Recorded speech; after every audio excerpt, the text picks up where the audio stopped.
اور پہلی تاریخ سے مخصوص روایت، اتفاق سے ہم ذی الحجہ کی 29 اور 30 تاریخ کو مخصوص تاریخ پہ بیان کرتے رہے، اور آج کی تاریخ میں خالی ایک جملہ سن لیجئے۔ شیب ابی طالب کے محاصرے کا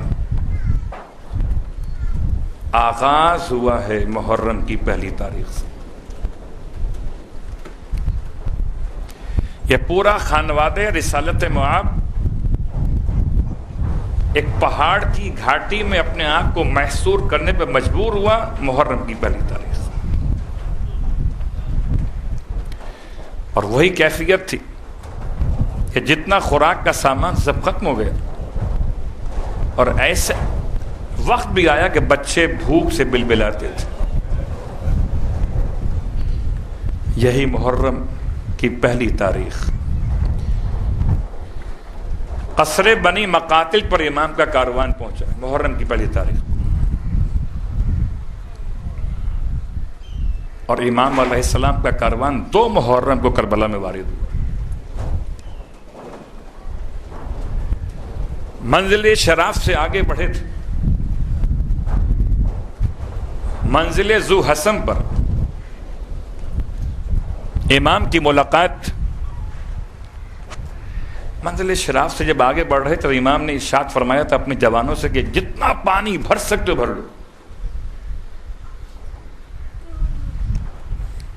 ایک ایک منزل کا تذکرہ۔ منزل شراف پر پہنچے تھے، ہفتے کا دن تھا، ذی الحجہ کی 21 تاریخ تھی۔ بعض کہتے ہیں 26 ذی الحجہ کو امام وہاں پہنچے تھے، اور 27 کو پہنچے ذو حسم کے پاس۔ اور منزل اشراف سے جب آگے بڑھے تو اتنا زیادہ پانی بھرا گیا ہے کہ لوگ حیران تھے کہ مولا نے کس عمل کی خاطر اتنا پانی جمع کر دیا، لوگ نہیں جانتے تھے۔ ابھی آگے بڑھ رہے تھے، منزل زود پر قیام نہ کیے بلکہ اس سے آگے بڑھ گئے، یہاں تک کہ منزل ذو حسم کے قریب پہنچے۔ ذو حسم اصلاً ایک چھوٹا سا قلعہ نما انداز تھا جس میں امام نے چاہا کہ یہاں قیام کیا جائے، کیونکہ لشکر کو امام اور امام کے ساتھی ملاحظہ کر رہے۔ حسین ابن نمیر کے سربراہی میں 4000 سپاہی تمام علاقوں کی ناکہ بندی کر چکے تھے۔ جب یہ خبر ملی تھی کہ امام عراق میں داخل ہو رہے تو سارے شہروں پر ناکے لگا دیے گئے تھے، چھوٹے قصبوں پر، دیہاتوں پر، کہ کوئی داخل نہ ہونے پائے۔ اور اسی کے ذیل میں ہر بھی تھا۔ ہر کا لشکر 1000 سپاہیوں کو لے کر آئے۔ جیسے ہی منزل شراف سے بڑھتے ہوئے امام کے ساتھیوں نے ملاحظہ کیا تو ایک ساتھی نے کہا اللہ اکبر۔ امام نے جواب میں کہا اللہ اکبر، تم نے تکبیر کیوں کہی ہے؟ کہا مولا دور سے مجھے لگتا ہے نخلستان قریب آ گیا۔ امام کے اصحاب میں سے ایک صحابی نے کہا نخلستان نہیں ہو سکتا، میں اس علاقے کو جانتا ہوں۔ پھر کیا ہے؟ کہ مجھے لگتا ہے کہ یہ نیزے کی نوکیں ہیں جو چمک رہی ہیں، گھوڑوں کی کلوتیاں ہیں جو بالکل نمایاں ہو رہی ہیں۔ امام فرماتے ہیں ہم بھی یہی محسوس کر رہے ہیں۔ گرد و غبار چھٹا لشکر سامنے آ گیا، اور اب امام کے ساتھی، امام فرماتے ہیں بھائی عباس، لشکر بہت پیاسا ہے، جو پانی وہاں بھرا گیا تھا نا، اللہ اکبر، کیا انتظام ہے۔ میں حیران ہوں واقعہ، مجلس میں آنے والے بعد میں آتے ہیں اور پانی کا انتظام پہلے کیا جاتا ہے، پانی پینے والے بعد میں آئے تھے اور مشکیزیں پہلے بھر لیے گئے تھے۔ بھائی عباس، مشکوں کے دہانے کھول دیے جائیں۔ علی ابن طیان کہتا ہے کہ میں سب سے آخر میں تھا، مجھ سے چلا نہیں جا رہا تھا۔ میں سب سے آخر میں متصل ہوا تو مجھ سے امام نے دیکھ کے فرمایا انخ ان نخلا، اونٹ کو بٹھا کر پانی پی لے. کہتا ہے میں نے اونٹ کو بٹھایا جس پر مشقیں لگی ہوئی تھیں امام کے کاروان کی، اور جیسے ہی مشق کا دہانہ کھولا مجھ سے پکڑا نہیں گیا. اتنی شدید پیاس تھی کہ پانی دائیں نکلتا تھا بائیں نکلتا تھا. اس منظر کو دیکھ کر حسین میرے قریب آ گئے. فرمایا اطمینان سے پیو، ہم تھام لیتے ہیں مشکیزیں. اللہ اکبر. یہ ہور کا لشکر ہے کہ جو امام سے ملاقات کر رہا ہے. اب سب کو سیراب کر دیا تو امام ذو حسن پر ایسے مقام پر قیام پذیر ہوئے جو چاروں طرف سے محفوظ مقام ہے. سامنے ہر کا لشکر ہے. یہاں تک کہ نماز ظہر کا وقت ہو گیا. امام نے اپنے فرمایا مؤذن سے حجاج اذان ہو. پھر فرمایا کہ اقامت کہو. اقامت ہو کہ ہر تو اپنے لشکر کو نماز پڑھا، ہم بھی نماز پڑھ لیتے ہیں پھر بات کرتے ہیں. امام نے 3 خطبے دیے ہیں اس موقع پر. اللہ اکبر. وہ تمام خطوط دکھائے ہیں. سمعان بن عقبہ سے کہتے تھے اٹھا کے لاؤ 2 تھیلے خطوط کے، سب رکھے اور کے سامنے.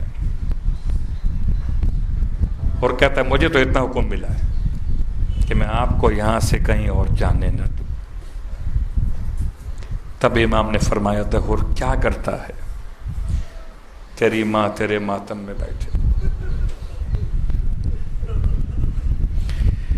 عزیزو، اگر کوئی کسی کو پانی پلائے تو کوئی اور احسان یاد رہے نہ رہے مگر پانی کا احسان تو یاد رہتا. اور اتنا کریم تھا آقا حسین، جب ہور کو پانی پلا دیا. اور یہ جملہ امام فرماتے ہیں اچھا میں واپس چلا جاتا ہوں، تم نہیں چاہتے کہ میں یہاں پر آؤں، مجھے بلایا گیا تھا، واپس چلا جاتا ہوں. امام سوار ہونا چاہتے ہیں واپس جانے کے لیے، نہیں آپ کو واپس نہیں جانے دیں گے. ہور نے کیا کیا تھا؟ ہور نے امام کے راستے بلاک کیے تھے کہ آپ کو نہ وہاں جانا ہے نہ وہاں جانا ہے نہ وہاں جانا ہے، آپ کو ہمارے ساتھ چلنا ہے. ذی الحج کی 27 تاریخ سے ہر امام کو گھیرے میں لیے. جب امام نے ارشاد فرمایا کہ ہر تم کیا کر رہے ہو، ہر کہتا ہے مولا کسی اور نے مجھ سے جملہ کہا ہوتا میں جواب دیتا. آپ تو وہ ہیں جن کی ماں کا نام بغیر طہارت کے لیا بھی نہیں جاتا. رونے والوں آپ کی مرضی ہے، کم رو زیادہ رو، محرم شروع ہو گیا. مصائب تو اس لیے پڑھے جاتے ہیں کہ یاد باقی رہے، ورنہ رونے کے لیے مصائب کی حاجت نہیں ہوتی. میں کل بھی ایک روایت پڑھ رہا تھا، روایت اور پیش کر دوں آپ کی خدمت میں کہ یہ 10 دن خاص ہیں، 2 مہینے 8 دن نہیں، 10 دن خاص ہیں. ان 10 دنوں میں آسمانوں پر فرشتے حسین کا لہو بھرا ہوا کرتا لے آتے ہیں. اس لیے آپ کی کیفیت تبدیل ہو جاتی ہے. پورے سال کوئی متوجہ نہ ہو، 2 مہینے 8 دن نہ متوجہ ہو، مگر 10 دن ایسے ہوتے کہ ان میں متوجہ ہو جاتا ہے. اگر کہیں کوئی محبت حسین اس کے نسب میں پائی جاتی ہے. اجرکم اللہ عزادارو. عجیب جملہ ہے، ہر روز پڑھیے، مگر پہلی محرم خاص طور سے امام کی روایت مکمل کروں جو میں نے 2 دن مکمل بیان کی، اس کا ایک حصہ باقی. فرمایا تھا یبنا شبیب، اے شبیب کے بیٹے، اگر تو چاہتا ہے ان سرکا ان یکون لکا من الثواب مثل ما لمن استشهد مع الحسین، کہ تجھے اتنا ثواب ملے کہ جتنا ان کو ملا کہ جو مولا حسین کے ساتھ شہید کیے گئے. تو قل متا ذکرتہ، وہ جب بھی تجھے یاد آئے حسین کے ساتھیوں کی، مولا حسین، تو کہا کر یا لیتنی کنت معہم فافوز فوزا عظیما، کاش میں ان کے ساتھ ہوتا تو میں عظیم کامیابی کو حاصل کر لیتا. ہر دن پڑھیے یا لیتنی کنت معکم، اگر متوجہ کریں صیغہ مخاطب پڑھیے، ورنہ یا لیتنی کنت معہم اگر صرف تصور کریں وہ کربلا والے، کاش میں ان کے ساتھ ہوتا فافوز فوزا عظیما. امام فرماتے جو اس جملے کی تکرار کرے خدا اسے اتنا ثواب دیتا جتنا ان کو ملا تھا جو مولا حسین کے ساتھ شہید کیے. السلام علی الحسین